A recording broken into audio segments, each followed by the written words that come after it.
Brought to you by TechnoSpark 20 series smartphones. Brought to you by TechnoSpark 20 series smartphones.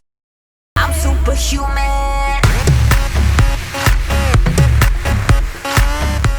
और जिस जगह पर ये गोकशी होती थी, जहाँ पर भी ये सब चीज़ें गो हत्या की जाती थी, वो क्षेत्र हरियाणा भूमि में आता है। तो नुहू एसपी से भी हमारी बात हुई है, उनकी टीम भी आ रही है। उन लोगों को छोड़ा नहीं, बख्शा नहीं जाएगा, छोड़ेंगे नहीं उनको। मैं तो ये बात कहता हूँ कि ये सब मामले उजागर अब हो रहे हैं। जो पिछली 5 वर्षीय योजना जो सरकार की थी, कांग्रेस सरकार की, उस सरकार के अंदर ये काम चलते थे, इनके धंधे अब वो उजागर हो रहे हैं, उनको बंद भी कर रहे हैं और साथ साथ में उनमें दोषी लोगों को उनके किए की सजा भी दे रहे हैं। जाति का चुनाव नहीं है, ये भारत के विकास का चुनाव है। जाति धर्म का चुनाव नहीं है, ये भारत के आने वाले भविष्य का चुनाव है। चुनावी सरगर्मी के बीच नामांकन प्रक्रिया शुरू हो चुकी है, तो लगातार नेताओं के पार्टी बदलने का सिलसिला जारी है। ऐसे में इस समय मेरे साथ मौजूद हैं तिजारा विधायक व पूर्व सांसद बाबा बालकनाथ। सर, किस तरह की तैयारी अभी बाकी? देखिए, भाजपा, भारतीय जनता पार्टी और भारतीय जनता पार्टी के कार्यकर्ता एक एक बूथ तक की तैयारी आज नहीं, आज से हर समय, मैं कहता हूं कि पिछले 5 सालों में बूथ स्तर तक की तैयारी, और बूथ भी छोड़िए, एक बूथ पर 1100-1200 मतदाता होते हैं। उन मतदाताओं में भी 25-30 मतदाताओं के बीच में हमारा एक कार्यकर्ता है। तो इस तरह की भारतीय जनता पार्टी की तैयारी है। वो कार्यकर्ता केवल वोट ही नहीं, सरकार की योजनाएं जनता तक, घर तक पहुंचाता है, योजनाओं के बारे में जानकारी भी देता है, और साथ ही साथ में जो योजनाओं से वंचित लोग हैं उनको योजनाओं से जुड़वाने का कार्य भी हमारा भारतीय जनता पार्टी का कार्यकर्ता करता है। आपके क्षेत्र में लगातार आपने चुनाव प्रचार के दौरान कहा कि क्राइम की घटनाएं रुकेंगी, बीफ मंडी का मामला आया, अब दोबारा से एक भिवाड़ी क्षेत्र में एक मामला सामने आया है।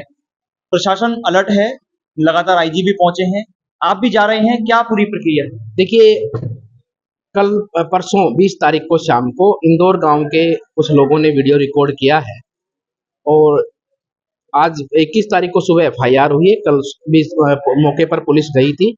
इंदौर गांव की सीमा के साथ में एक पहाड़ है, और पहाड़ और जिस जगह पर ये गोकशी होती थी, जहाँ पर भी ये सब चीज़ें गो हत्या की जाती थी, वो क्षेत्र हरियाणा भूमि में आता है। तो नुहू एसपी से भी हमारी बात हुई है, उनकी टीम भी आ रही है।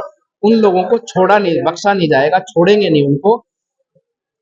मैं तो ये बात कहता हूँ कि ये सब मामले उजागर अब हो रहे हैं। जो पिछली 5 वर्षीय योजना जो सरकार की थी, कांग्रेस सरकार की, उस सरकार के अंदर ये काम चलते थे, इनके धंधे अब वो उजागर हो रहे हैं, उनको बंद भी कर रहे हैं, और साथ साथ में उनमें दोषी लोगों को उनके किए की सजा भी दे रहे हैं। आज यादव समाज की तरफ से एक प्रेस वार्ता की गई, कहा गया कि हम ये समाज के लोग हैं और हम स्थानीय कांग्रेस प्रत्याशी को समर्थन देते हैं। हालांकि जब उनसे सवाल किया गया तो वो कई तरह की चीजें भी कहने लगे। क्या लगता है, प्रायोजित थी या किस तरह की? क्या देखिए, ये जाति का चुनाव नहीं है, ये भारत के विकास का चुनाव है। जाति धर्म का चुनाव नहीं है, ये भारत के आने वाले भविष्य का चुनाव है। और मोदी जी का जो कमिटमेंट है, मोदी जी का जो वादा है, मोदी जी की जो गारंटी है, ये देश को विकसित बनाने की गारंटी है। देश विकसित अर्थात एक एक गांव, एक एक घर विकसित। अंतिम सवाल, अरविंद केजरीवाल पे पूरे देश में प्रतिक्रिया आ रही है। चुनाव से पहले हुआ, हालांकि घोटाले में निश्चित रूप से सबूत मिले, उसके बाद गिरफ्तारी हुई। क्या लगता है अभी हो रहा है इसलिए ऐसी बात है, क्या लगता है? देखिए, ये कानूनन प्रक्रियाएं हैं, एजेंसियों की प्रक्रियाएं हैं। उनके 2 मंत्री पहले से जेल में हैं। प्रक्रिया चलते चलते यहाँ तक पहुंची है। अब आज चुनाव का समय है, तो वो तो चुनाव का समय निर्धारित है, लेकिन एजेंसियां चुनाव को देखकर अपना काम नहीं रोकेंगी। जिन लोगों ने भ्रष्टाचार किया है उसके किए की सजा मिलेगी। अंतिम सवाल कि क्या चुनाव की प्रक्रिया के बाद मंत्रिमंडल का विस्तार होगा और किस तरह की सरकार की आगे की क्या योजनाएं रहेंगी राजस्थान को लेकर? धड़ल्ले से चल रही है और धड़ल्ले से चलेगी।